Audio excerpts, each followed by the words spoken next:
We continue our story with Ash and Maylene about to go for their, well, finally in the arena and about to go for their battle. Rules are simple, 3-on-3, and Ash has decided about his team pretty well at this point, considering the fact that Maylene is a fighting type specialist, and with her renewed vigor along with Lucario, well, this isn't going to be easy, as Maylene is going to use an entirely different team. So without further ado, let us begin.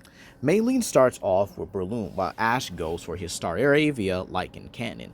It's a first clash of Aerial Ace and Dynamic Punch, both clashing evenly. However, with Ash's more well-trained and much stronger Staravia, he's actually able to get in a couple Steel Wings and dodge a lot of Breloom's other abilities like Energy Ball and a well-timed Drain Punch. Or Staravia even uses its Steel Wing to even counter one as well. Staravia then goes in for a Brave Bird when Breloom is actually, well, stunned for a little bit, and this gives Ash the first KO. However, it manages to lose against Heracross because of Staravia's tiredness, and it's able to get in a Mega Horn and Brick Break, but Staravia is still able to get in a well-placed Aerial Ace before succumbing to it. Next up is Houndour. Ash actually thought about this very well. Houndour has a couple abilities that can give it the edge. It still has Flamethrower, Flame Charge, and Crunch, but again, it's one ability that actually shines through.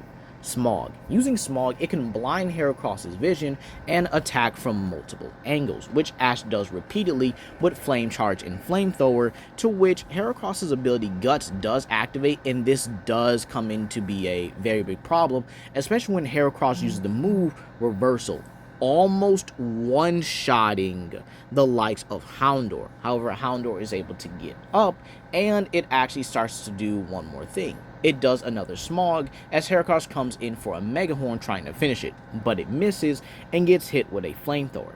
No surprise here, Lucario does come in and mop the floor with Houndour, probably beating it in like one hit in all honesty, which Ash kind of expected, but at least Houndour was able to get a Flamethrower off, causing a decent amount of damage.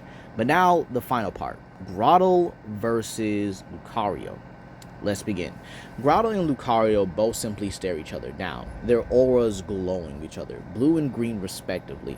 And now the match begins. Lucario starts off with a close combat, however Ash tells Grotle to take it, and so Grotle does, actually putting its claws into the ground so that he does not move, taking a beating, but again remaining strong. Thanks to the amount of pain it's kind of went through, or the amount of training Ash has done it, Grotle is sturdy enough to withstand this, and then fires off with a Giga Drain, thus landing his own hit as well, and kind of just replenishing the damage that Lucario did.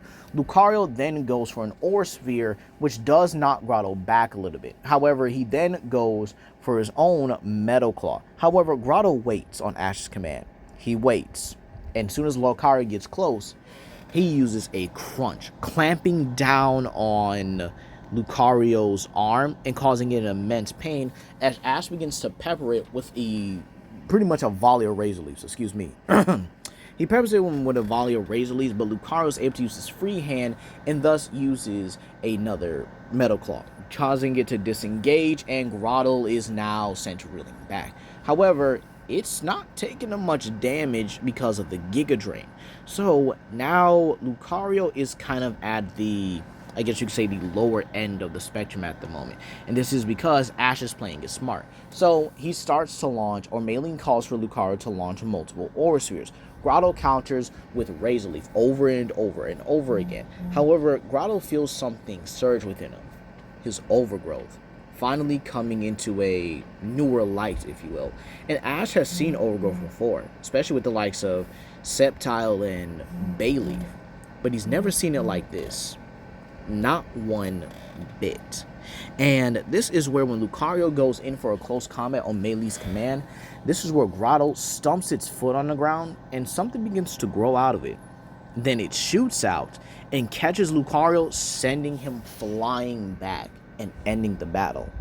Grotle learns Frenzy Plant during the exchange, and this gives Ash the win.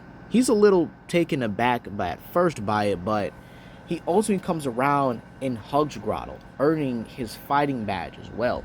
But this is where something else happens. Ash's bag begins to shake. and Pikachu calls out to him. And the egg, Ash runs over to his bag and goes for the egg. And then when he pulls it out, it cracks and then glows into a young, beautiful Ralts. And Ash actually, expected this. Everyone kind of did at this point because he got it from a Gardevoir. And Ash is eager to actually have it join his team, but he realizes that he already has 6 Pokemon. So he does his usual trick, sending a Pokeball or Pikachu's Pokeball back to Professor Oak and having Ralts being caught so that he can at least train it up a little bit before sending one of his other Pokemon back to the lab to actually get who's going to his next gym challenge. I think that would actually be Snow Point City if I remember correctly, but kind of, well, actually no, it'd actually be with Crasher Wake's gym. My apologies.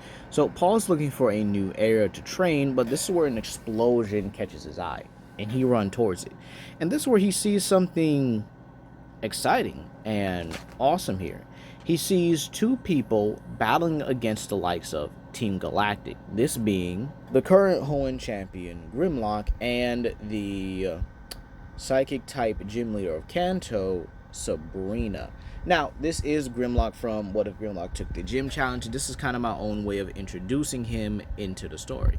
However, Grimlock's battling with a different Pokemon, his Druddigan, who actually utilizes a Metal Claw and Dragon Rage combo to basically win the battle against Team Galactic, while Alakazam from Sabrina simply use a Psychic to make sure they're pretty much gone at that point.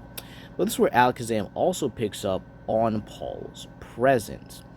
And Paul here wants a battle here, asking, is he the recent Hoenn champion?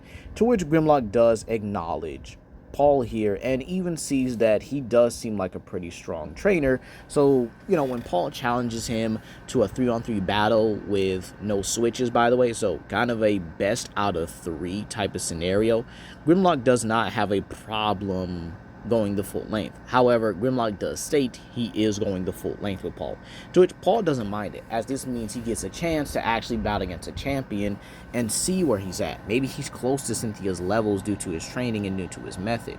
However, Grimlock can actually see that within the boy. He can see that within Paul here. And keep in mind, he kind of does want to give him a little bit of a beating, but again, Paul is a little bit more cocky and arrogant because, again, he has Chimchar, or Monferno, with its Blaze ability almost automatic. And this is where Sabrina also kind of telepathically asks him if he really needs to do this. They are kind of in the middle of something, to which he does apologize to her, but at the moment, this does seem like the boy does need at least something, to which Sabrina does read his mind and states that he is far worse than you think.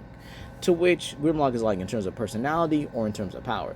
To which is like, oh no, in power he can't beat you. I doubt he's even going to be able to scratch one of your Pokemon.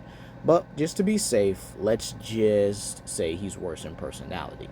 To which they actually do take a battle, or at least take a field and set a stage, and this is where the battle begins. The first match is Ursaring versus Feraligatr. Now, this match does not go in Paul's favor at all. Ursaring swings wildly, using Hammer Arm to try and hit Feraligatr, while Feraligatr parries with focus punches and then hits it with a Hydro Pump so devastating that it actually leaves Ursaring reeling. And keep in mind, Grimlock is holding back significantly with Feraligatr, his starter. And this is where Paul doesn't understand. Why is Ursaring moving slower? He's usually a powerhouse. To which Grimlock is actually looking at him as if this dude is simply a novice when it comes to battling. He's overly extending himself, and he's focusing on nothing more than power and the defense or conditioning of his Pokemon to get him through without really thinking too strategically. So Grimlock decides to pretty much end this match here by throwing a Water Pulse as Ursaring goes for a Focus Blast, and the Water Pulse ultimately overpowers it and knocks Ursaring out cold. Next match is Monferno versus Gothitelle. Grimlock doesn't say a single word, instead crosses his arms, and Gothitelle does the same, mimicking her trainer. And this is where Paul, simply unamused by this, tells Monferno to go for Blaze automatically. And this is where Grimlock is a bit taken aback by the intensity, or basically the level of Blaze that this Monferno has. It's intense, it's powerful. but he can also read Monferno.